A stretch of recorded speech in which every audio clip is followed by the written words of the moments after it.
4.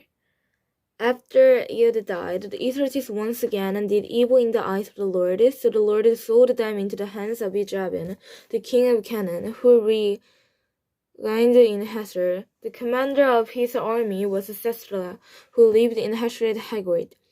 Because he had 900 iron chariots and had a curly of forced the Israelites for 20 years, they cried to the Lord for help. Deborah, a prophetess of the wife of Lapidin, was leading Israel at the time.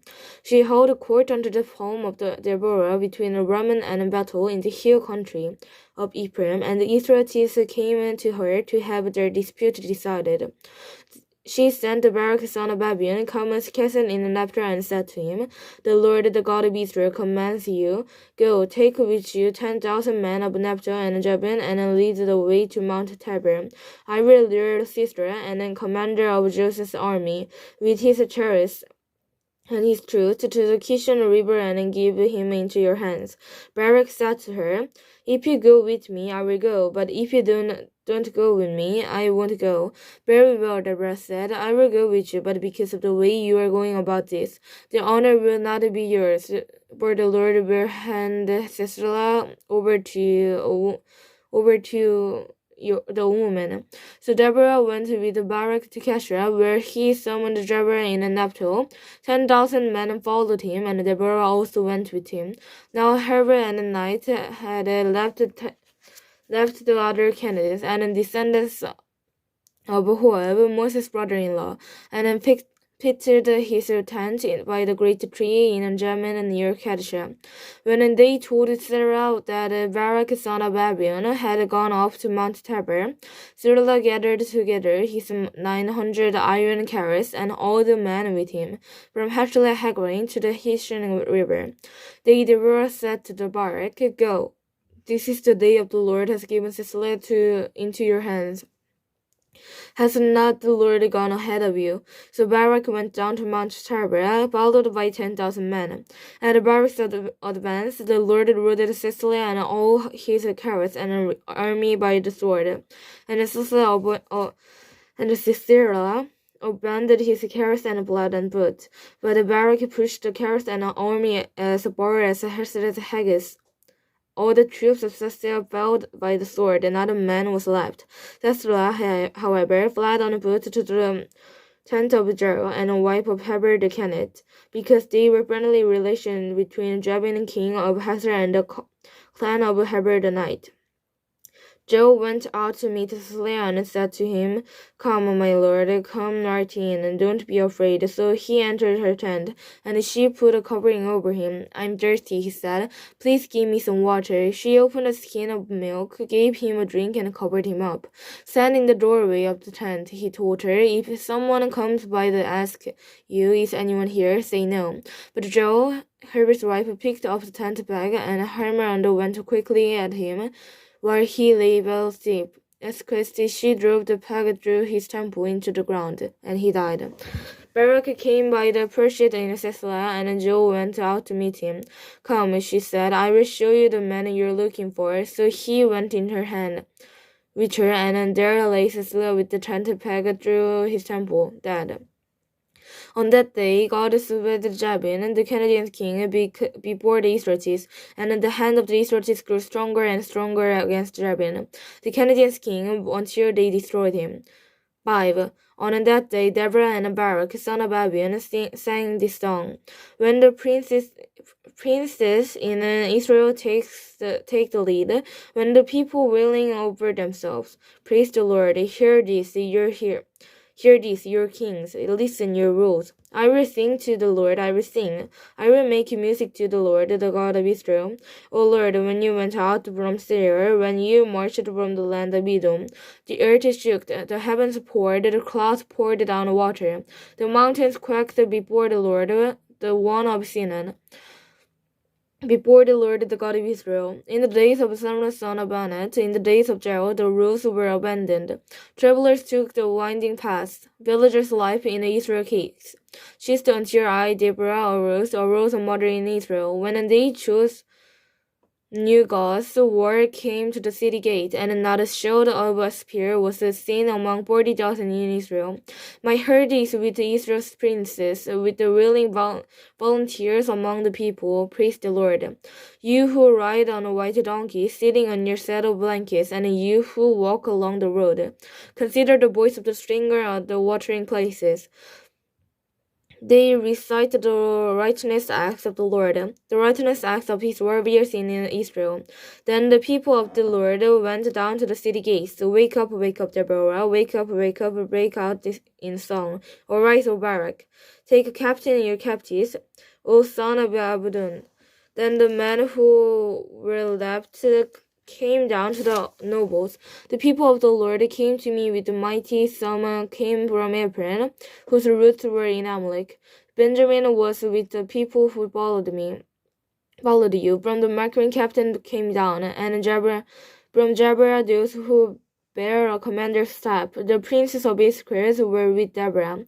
Yes, Issachar was with Barak, rushing after him into the valley. In the district of Rabian, there was much searching apart. Why did you stay among the campfires to hear the whistling for the flocks? In the district of Rabian, there was much searching apart.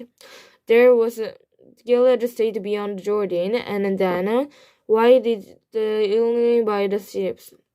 After we minded on the coast and stayed in his coves, the people of Jebulun risked their very lives. So did Naphtali and the heights of the field. Kings came and they fought. The king of Canaan fought at Tanakh by the waters of Megiddo. But they carried up no silver, no plunder, but from the heaven and the stairs bought. From their courses they fought against Israel. The river Kishon swept them away. The age-old river, the river Kishon marched on. My soul, be strong. The thunder of the horses, hoof galloping go his mighty steed. Curse Meroth and the angel of the Lord. Curse his people get battery, because they did not come to help the Lord against the mighty. Most blessed of a woman be Joel, the wife of Heber in the night. Most blessed of a tent-dwelling woman. He asked for water, and she gave him milk. In a bowl fit for nobles, she brought him a curdled milk. Her hand reached for the tent peg, her right hand from the workman's hammer. She struck Cecilia, she crushed his head, she pierced his temple. After her beat he sank, he fell, there he lay. At her beat he sank, he fell, where he sank, there he fell. Dead. Through the window peered Cecilia's mother. Behind the lattice she cried out, Why did he cower so long in coming? Why did the clatter of his cutlass delayed? The wisest of her ladies answered her. Indeed, keep saying to herself, Are they not finding the dividing of the spoils, a girl or two for each man, colorful garments as plunder for Sicily, colorful garments embroidered, highly embroidered garments for my neck, all this as plunder. So may all your enemies perish, O God, O Lord, but may they who love you be like the sun, and when it rises it is strength. Then the land has peace for the years. 6. Again the Israelites did evil in the eyes of the Lord, and for 7 years he gave them into the hands of the Midianites, because the power of Midian was so oppressed. The Israelites prepared shelters for themselves in mountain cliffs, caves, and strongholds. Whenever Israelites planted their crops, the Midianites, Amalekites, and other eastern people invaded the country. They camped on the land and ruined the crops all the way to Gaza, and did not spare a living thing for Israel, neither sheep, nor cattle, nor donkey. They came up with their livestock and their tent with the storm and locust. It was impossible to count the men and their camels. They invaded the land up to Rebirgid. They cried out to the Lord for help. When the Israelites cried for the Lord because of the Midian, he sent them a prophet who said, This is what the Lord, the God of Israel, says. I brought you up out of Egypt, but the land of slavery. I snatched you from the power of Egypt and from the hand of all your oppressors. I drove them from before you and gave you their hand. I said to you, I am the Lord your God. Do not worship the God of the Amorites, in whose land you live, but you have not listened to me. The angel of the Lord came and sat down under the oak in Ophrah that belonged to Joseph and Abigail, where his son Gibeon was distilling wheat in the winepress to keep it from the Midianites.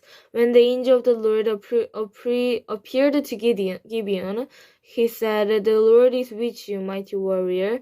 But sir, Gideon replied, "If the Lord is with us, why has all this happened to us? Why are all his wonders that our father told us about when they said, Did not the Lord bring us up out of Egypt, but now the Lord has abandoned us and put us into the hand of Midian?" The Lord turned to him and said, "Go in the strength you have to save Israel by the Midian's hands. Am I not sending you?" But the Lord, Gibeon asked, "How can I save Israel? My clan is the weakest in Manasseh, and I am the least in my family." The Lord answered, "I will be with you, and you will strike down all the Midianites together." Gideon replied, "If now I have found favor in your eyes, give me a sign that it is really you talking to me. Please do not go away until I come back and bring my offering and set it before you." And the Lord said, "I will wait until you return." Gideon went in, prepared a young goat, and burnt a pepper, the flour he made bread without yeast. Putting the meat in the basket and its broth in the pot, he brought them out and offered them to him under the oak. The angel of God said to him, "Take the meat and unleavened bread, place them on this rock, and pour out the broth." And then Gideon did so. With the tip of the staff that was in his hand, the angel of the Lord touched the meat and the unleavened bread. Fire blazed from the rock, consuming the meat and the bread, and the angel of the Lord disappeared. When Gideon realized that it was the angel of the Lord, he exclaimed, "Sovereign God, I have seen the angel of the Lord face to face." But the Lord said to him, "Peace, do not be afraid. You are not going to die." So Gideon built an altar to the Lord there and called it the Lord in Peace. So this day it stands an Ophrah of the Abrates. But the Lord said to him, that same night the Lord said to him, "Take the second bull from your father's herd and the 7-year-old.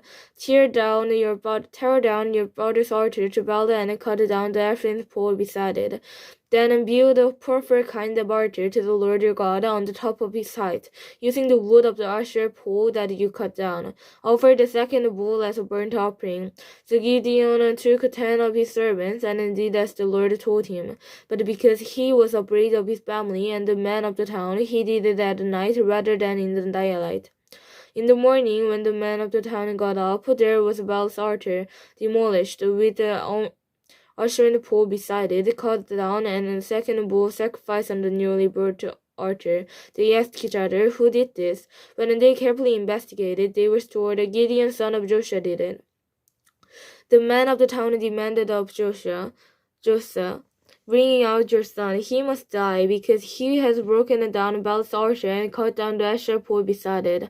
But Joshua replied to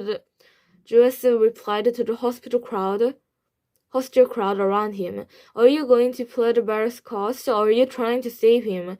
Whoever fights for him shall be put to death by morning.